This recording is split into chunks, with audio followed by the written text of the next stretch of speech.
and moved David to number Israel. So David said to Joab and to the leaders of the people, "Go, number Israel from Beersheba to Dan, and bring the number of them to me that I may know it." And Joab answered, "May the Lord make his people 100 times more than they are. But my lord the king, are they not all my lord's servants? Why then does my lord require this thing?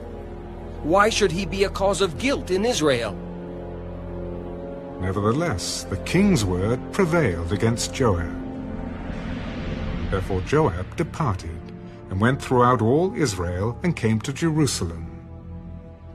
Then Joab gave the sum of the number of the people to David.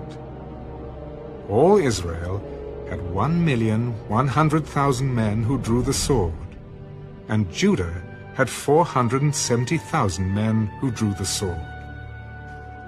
But he did not count Levi and Benjamin among them, for the king's word was abominable to Joab. And God was displeased with this thing. Therefore he struck Israel. So David said to God, "I have sinned greatly, because I have done this thing. But now, I pray, take away the iniquity of your servant, for I have done very foolishly." Then the Lord spoke to Gad, David's seer. "Go and tell David, saying, Thus says the Lord, I offer you 3 things. Choose one of them for yourself, that I may do it to you." So Gad came to David.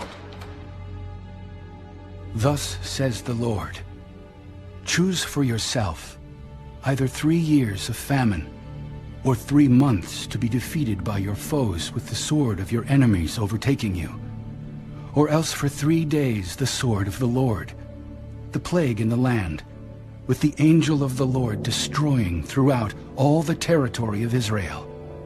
Now consider, what answer should I take back to him who sent me? I am in great distress. Please let me fall into the hand of the Lord, for his mercies are very great. But do not let me fall into the hand of man. So the Lord sent a plague upon Israel, and 70,000 men of Israel fell. And God sent an angel to Jerusalem to destroy it. As he was destroying, the Lord looked and relented of the disaster, and said to the angel who was destroying, "It is enough. Now restrain your hand."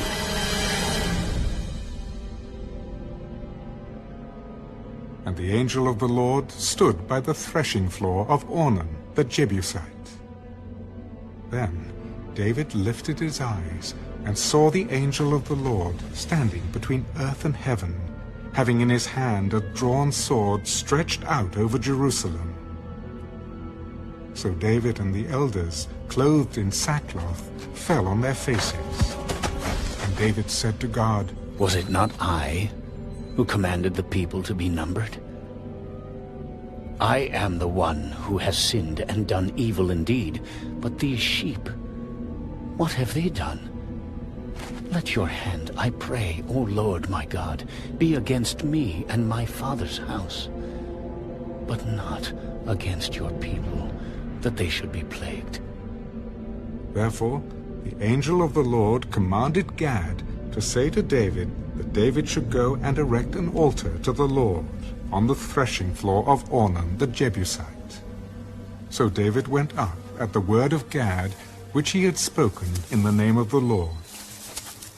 Now Ornan turned and saw the angel, and his 4 sons who were with him hid themselves, but Ornan continued threshing wheat. So David came to Ornan, and Ornan looked and saw David. And he went out from the threshing floor and bowed before David with his face to the ground.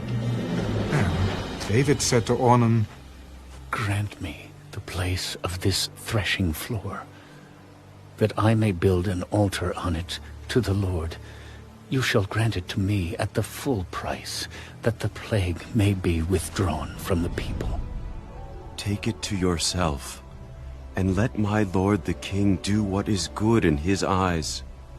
Look, I also give you the oxen for burnt offerings, the threshing implements for wood, and the wheat for the grain offering. I give it all. No, but I will surely buy it for the full price. For I will not take what is yours for the Lord, nor offer burnt offerings with that which cost me nothing. So David gave Ornan 600 shekels of gold by weight for the place.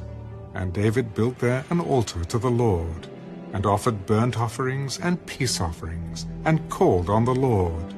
And he answered him from heaven by fire on the altar of burnt offering. So the Lord commanded the angel, and he returned his sword to its sheath. At that time, when David saw that the Lord had answered him on the threshing floor of Ornan the Jebusite, he sacrificed there. For the tabernacle of the Lord and the altar of the burnt offering, which Moses had made in the wilderness, were at that time at the high place in Gibeon. But David could not go before it to inquire of God, for he was afraid of the sword of the angel of the Lord.